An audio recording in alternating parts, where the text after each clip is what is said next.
Pauses allow the person to respond. Please, for the love of God, please give us a minute. There's a lot to go through. Do not capitalize on or take advantage of blank space to start talking again. Step one, listen to the victim. Step two,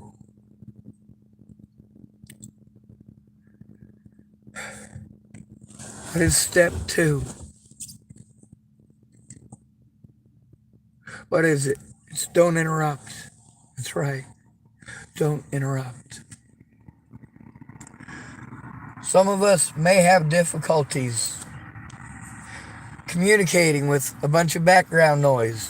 You notice that these people keep putting me in rooms with lots of background noise and other people's and having to do it publicly.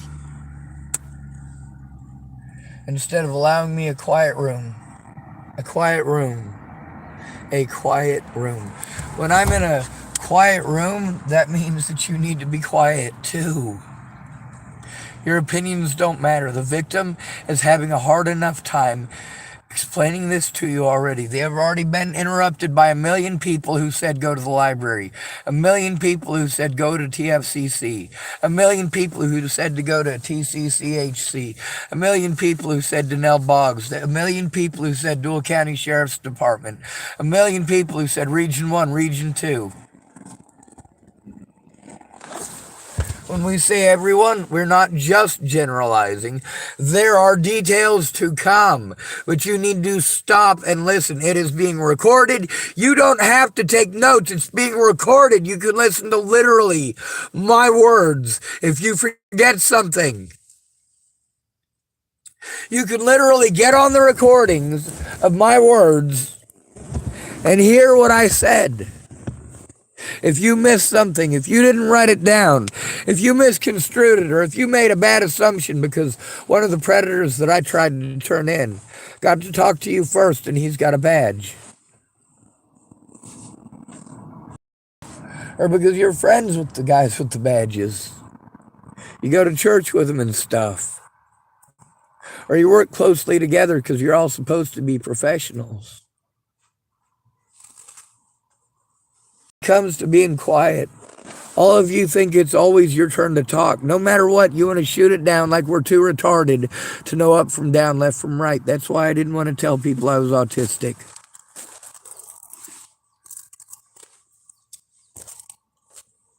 That's why I didn't want people to know I was autistic.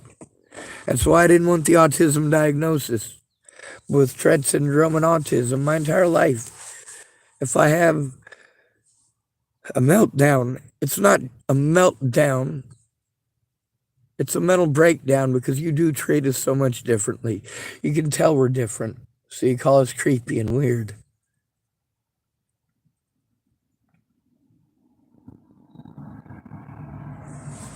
I want to thank Amber Dairy for not treating me like I'm creepy and weird. And also for not trying to take advantage of me, not trying to manipulate me. Being friendly but not creepy.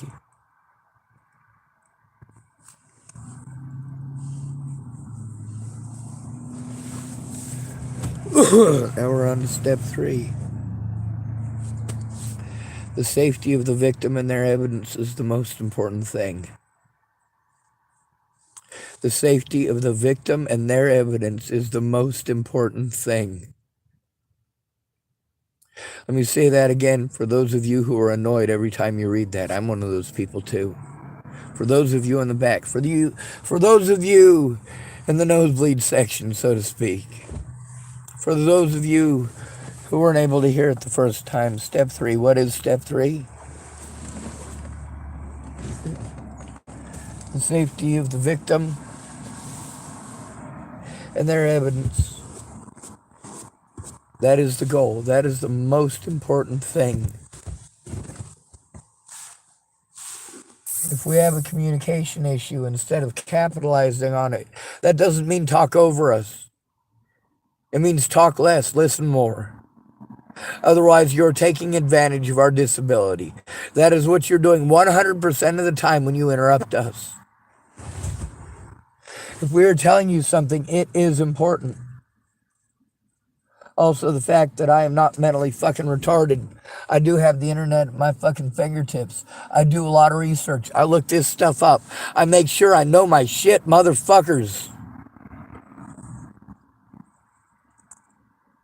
But the longer you take to assist the victim and having a quiet place to communicate, away from background noise, the more you are taking advantage of that disabled person for their disability when they are autistic. Dallas Richmond screaming with Harley. Harley throwing things. I've got PTSD, by the way. I've got Tourette syndrome, so I do this and I do this with my wrists. The more nervous I am, the more prevalent it is. And when I'm having a mental breakdown, I curl up into a ball and I look like a fucking crackhead fucking coming down from a fucking fix.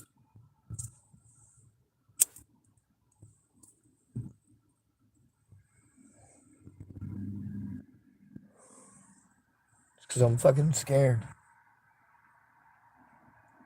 When I was a kid, I was told you're an adult, you'll have rights.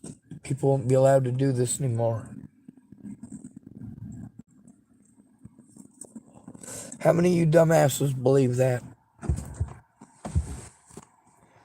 Out of you dumbasses who believed that, how many of you realized that it was all bullshit within a year of getting out of high school? Or within a year of getting out of your parents' house? How many of y'all didn't realize that it was complete bullshit until you got out of the military 6 years later? 24 years old. Getting out of the military. Holy shit, it's not what you thought it was, is it? That's why my experience is more important than your opinion, soldier. I'm fighting for veterans' rights. I'll never fight for a soldier's right to do anything but come home. But I will fight for every soldier's right to come home. Every one of them. Every single one. It doesn't matter if they're American, Iraqi, Russian. It doesn't matter if they were born in the city of Kiev itself. I want every soldier to go home safely to their families. And the unfortunate fact of the matter is, not every soldier has a family to go home to.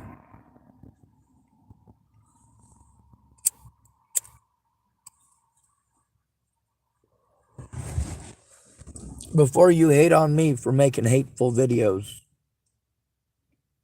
keep in mind, ain't none of that who I am. I see a soldier stuck on the side of the road, I'm gonna fucking help him change his tire.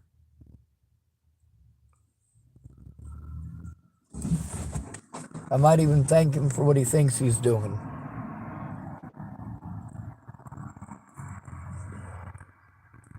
But I'm not stopping because he's a soldier. I'm stopping because there's a person inside of that fucking uniform.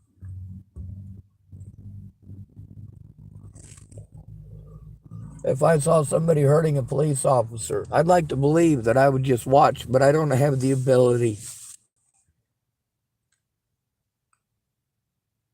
I don't know how to explain this to you, but some of these situations where I was recording, if me recording it hadn't been enough to put a stop to it, I make it blatant and obvious. I'm fucking recording and pointing it right at you.